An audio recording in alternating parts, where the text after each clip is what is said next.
안녕하십니까. 임선생 입시교실의 임선생입니다. 오늘은 2025 성균관대 폭발 펑크 예측을 해보도록 하겠습니다.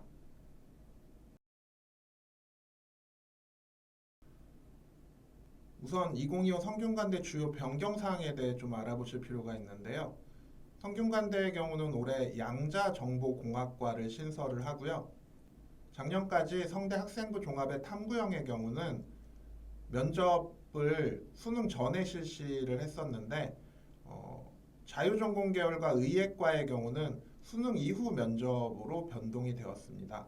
이 부분이 어떤 영향을 끼칠 수 있냐면 문과의 경우는 서영고를 쓰는 학생들이 서성한 계열에서는 대부분 면접이 없었기 때문에 이제 흔히 얘기하는 납치 때문에 이제 성대를 쓰는데 좀 어려움이 있었다라고 한다면 성대 자유전공 계열의 경우는 수능 후 면접이 생겼기 때문에 성대 자유전공 계열이 서영고를 지망하는 학생들에게 보험으로서의 역할을 할 수 있게 되었다라고 생각이 듭니다.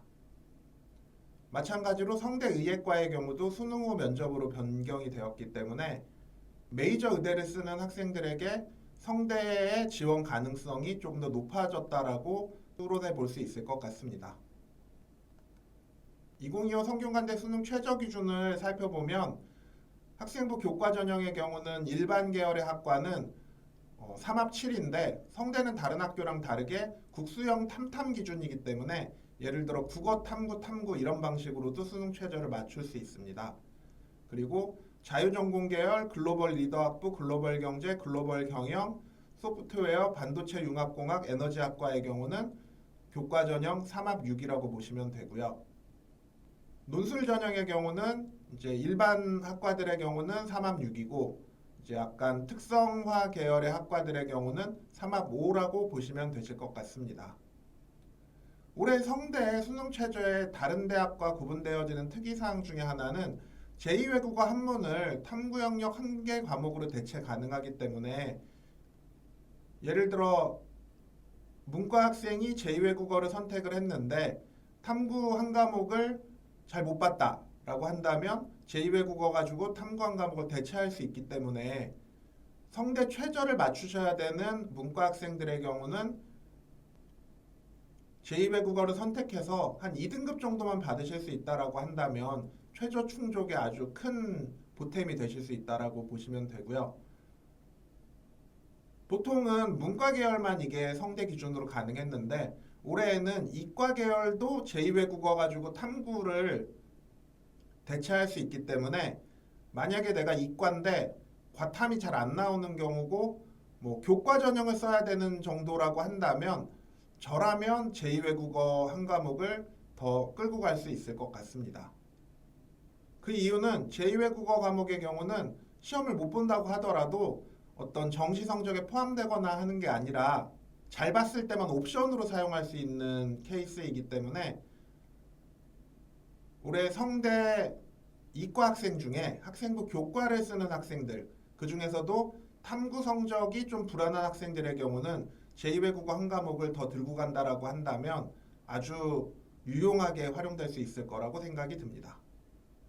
자, 폭발 펑크를 알아보기 위해서 성균관대 모집 인원 변동을 보면 대표적인 건 성대 학생부 종합 탐구형에 자유전공 계열이 신설되었고 114명을 선발을 합니다. 제가 보기에는 올해 성대 자유전공 계열의 영향력 중에 하나는 자유전공 계열이 수능 후에 면접이 있고 어떤 보험적인 성격도 가지고 있고 대규모 모집 인원을 선발을 하기 때문에 학생들이 많이 몰릴 거라고 예상이 되고 그로 인해서 기존의 탐구형으로 뽑는 다른 타학과들의 입결이 조금 하락할 가능성이 있다라고 생각이 듭니다. 그리고 자유전공 계열 자체로 봤을 때는 이게 수능 이후에 면접이 있기는 한데 이 전형을 쓰는 학생들이 문과의 경우는 이제 서영고를 쓰는 학생들이 앞에서 말씀드린 것처럼 보험으로 활용을 할 거기 때문에 그러면 서영고랑 중복 합격이 많이 나타나게 될 거고 결과적으로 자유전공 계열로 많이 몰리겠지만 몰리는 인원보다 더 많이 빠져나간다라고 한다면 저는 조심스럽게 펑크의 가능성을 예측해 볼 수 있을 것 같습니다. 성대 학생부 종합의 융합형의 공학 계열의 경우는 작년보다 입결이 좀 상승할 거라고 예상이 되고요. 학생부 종합의 탐구형을 보면 건설환경공학부가 인원이 좀 늘어서 제가 보기에는 선호도를 고려를 했을 때 약간 펑크의 가능성이 있고, 신설되는 양자정보공학과도 제가 보기에는 신설 첫 해기 때문에 입결이 낮을 거라고 예측해 볼 수 있을 것 같습니다.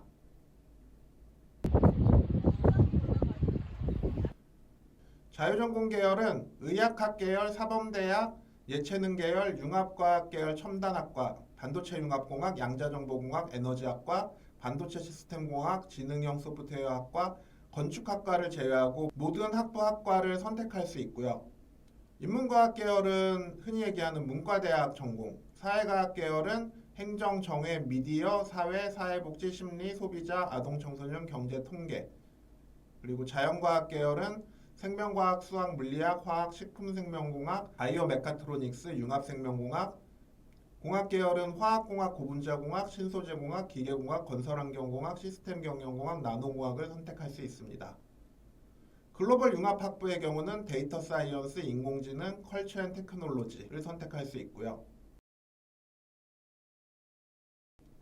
2025 성균관대 폭발 펑크를 예상해 보자면 일단 글로벌 경제와 글로벌 경영학과는 입결이 상승할 거라고 예측이 되고요.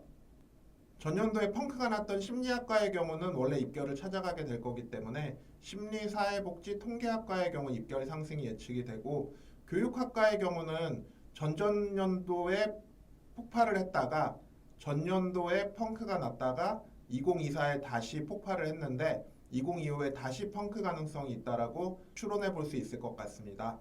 그리고 사회과학 계열과 경영학과는 둘 중에 하나는 펑크가 나지 않을까라고 조심스럽게 예측해 볼 수 있습니다. 2023 성균관대 입시 결과를 분석을 해보면 2023에 글로벌 경제나 글로벌 경영이 좀 낮은 입결이었는데 그게 2024에 상승을 했고, 하지만 그 학과의 위치만큼 올라가지 않았기 때문에 2025에도 입결이 상승할 거라고 예측이 됩니다. 그리고 사회복지학과의 경우도 2023에 입결이 낮게 나와서 2024에 상승을 했는데 2025에 그 상승 추세가 이어질 거라고 보이고, 교육학과는 2023에는 펑크가 났었는데 이제 2024에 폭발을 했고 2025에 다시 펑크가 예상된다라고 볼 수 있습니다. 그런 예측을 하게 되는 이유는 성대에서 발표한 모집 단위 선호도라는 개념이 있는데, 예를 들면 경영학과, 심리학과, 통계학과가 비슷한 수준의 입결을 보이게 되어져 있는데 통계학과가 4학이나 국어국문학만큼의 입결이 나온다라고 한다면 통계학과 입결은 다시 원래대로 돌아가게 되는 거고요. 마찬가지로 사회학과와 사회복지학과가 입결이 차이가 나는데 만약에 그 둘의 입결이 비슷하게 나오는 경우에는 그 다음에는 사회복지학과는 펑크가 나고요. 그리고 사회복지학과가 한문학이나 유학동양학만큼 입결을 보여준다라고 한다면 다시 사회복지학의 위치로 돌아오게 된다라고 이해하시면 될 것 같습니다. 성균관대 수시 교과 입결 자연계열을 보시면 반도체 융합공학과와 에너지학과는 2025에 입결이 상승할 거라고 예측이 되고요. 그리고 전자전기공학부 생명과학과의 경우는 2025에 입결이 펑크를 조심스럽게 예측해 볼 수 있는데, 생명과학과의 경우는 이제 의대 증원의 도미노 효과의 영향을 받을 가능성이 높고, 전자전기공학부는 입결이 상당히 높게 잡혀 있는 상황이기 때문에 이 정도의 높은 입결을 보여주는 경우에는 학생들이 불안해서 지원을 좀 피하는 경우가 있는데, 비슷한 충원율을 보이게 되는 상황이 되면 전자전기공학부는 펑크가 날 수 있다라고 예측할 수 있을 것 같습니다. 2024 성대 입시 교과 결과가 나오게 된 이유는 2023에 전자전기공학부가 상대적으로 좀 낮은 입결을 보였고, 그리고 수학과와 건축학과도 좀 낮은 입결을 보였기 때문에 2024에 입결이 상승을 했고, 전자전기공학부는 약간 입결이 과도한 수준에 이르렀기 때문에, 게다가 2025 입시에서는 성대 전자전기공학부를 갈 수 있는 다른 방법들 혹은 뭐 자유전공학부 같은 것들로 돌아갈 수 있는 방법이 생겼기 때문에 전자전기공학부의 지원이 감소한다라고 한다면 펑크의 가능성이 보입니다. 마찬가지로 성대 자연계열의 경우도 수시 모집 단위 선호도가 다음과 같이 나타난다라고 보시면 되고, 자유전공 계열은 모집 단위 선호도에 나와 있지 않은데 글로벌 융합학부랑 비슷하다라고 보시면 되는데 이제 대규모 모집 단위로 선발을 하고 이게 약간 보험적 성격을 띠게 되는 경우에는 서영고로 빠져나가는 인원이 많이 나타났을 때 자연계열 같은 경우는 뭐 의치한약수 서영고로 빠져나간 인원들을 감안을 한다라고 하면 결과적인 최종 입시 결과는 저는 자유전공학부는 펑크가 날 거라고 예상을 합니다. 성대 수시 학종 입결을 분석을 해서 2025 폭발 펑크를 예상을 해보자면 성대 수시 종합 전형의 경우는 일반고, 자사고, 특목고가 모두 들어오는 모집 단위이기 때문에 교과보다는 폭발 펑크 예측이 조금 어려운 지점이 있습니다.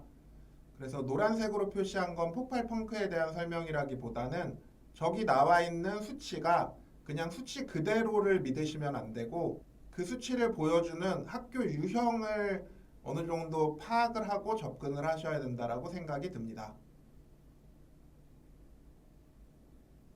예를 들면 글로벌 경영, 글로벌 경제, 글로벌 리더 학부의 경우는 이제 3점대 수치를 보이는데 이 수치는 이제 흔히 얘기하는 외고 국제고 학생들이라고 보셔야 되고 교육학과는 이제 2점대를 보이는데 그러면 교육학과의 경우는 2점대에 외고 학생들이 들어온 거냐 하면 그건 아닙니다. 그래서 그 학과를 구성하는 학교 유형의 학생들이 학과마다 조금씩 다를 수 있기 때문에 그런 지점을 고려를 하셔야 되고 예를 들어 반도체 시스템 공학과의 경우는 4점대 수치를 보이는데 저 4점대는 일반고는 아니고 과고라고 보셔야 됩니다. 따라서 계열 모집에 전자전기공학부가 2.04고 자연과학 계열이 2.75고 공학 계열이 2.8이기 때문에 그러면 전자공학이 가장 가기 어렵다라고 생각을 하실 텐데 전자전기공학부는 약간 일반고 학생들이 많이 들어가 있을 거다라고 추정해 볼 수 있습니다. 성대 학종에 과학인재 전형이 있는데 과학인재 전형의 경우는 수치가 대부분 4, 5등급을 보여주는데 자, 과학인재 전형에서 하나 할 수 있는 건 반도체 융합공학과 반도체 시스템공학을 비교를 했을 때 반도체 시스템공학이 융합공학보다 입결이 좀 더 높게 나옵니다. 그 이유는 반도체 시스템공학은 채용형 계약학과고 반도체 융합공학과는 성대 자체적으로 만든 특성화학과이기 때문에 반도체 시스템공학이 좀 더 선호도가 높다라고 볼 수 있을 것 같습니다. 성대 고교 유형별 합격 현황을 봤을 때 이제 학부모님들이 걱정을 하시는 게 성대 학종의 융합형이나 탐구형의 경우 일반고 학생들이 과거 영재고한테 밀리지 않을까 걱정을 하시는데 성대 과학인재로 150명을 선발을 하고 과거 영재고 합격생을 합쳤을 때 약 180명이라고 한다면 과학인재 쪽으로 대부분 합격하는 점을 고려를 했을 때 성대 학종의 융합형과 탐구형의 경우는 일반고 비중이 어느 정도 차지하고 있을 거다라고 예측해 볼 수 있을 것 같습니다.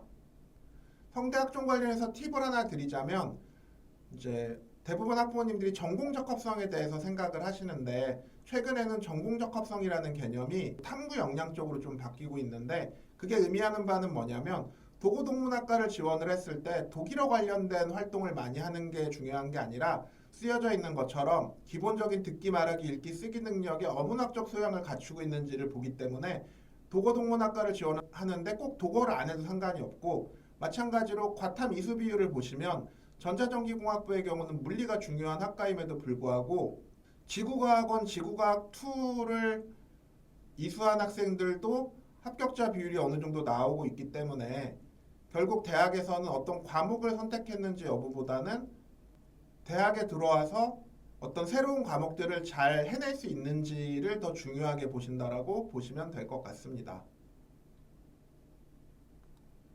그래서 성대 입학처에서 전공적 합성의 시대는 이제 끝났다라고 이야기를 하고 있고 그래서 서류 평가 관련해서 예전에는 전공적 합성과 활동의 다양성을 봤다라고 한다면 이제 최근에는 탐구 확정성과 탐구 주도성을 보기 때문에 어떤 활동을 내가 주도적으로 스스로 해냈느냐 그리고 그걸 통해서 그 탐구한 내용을 얼마나 더 발전시켜 나가느냐를 더 중점적으로 보신다라고 보시면 될 것 같습니다.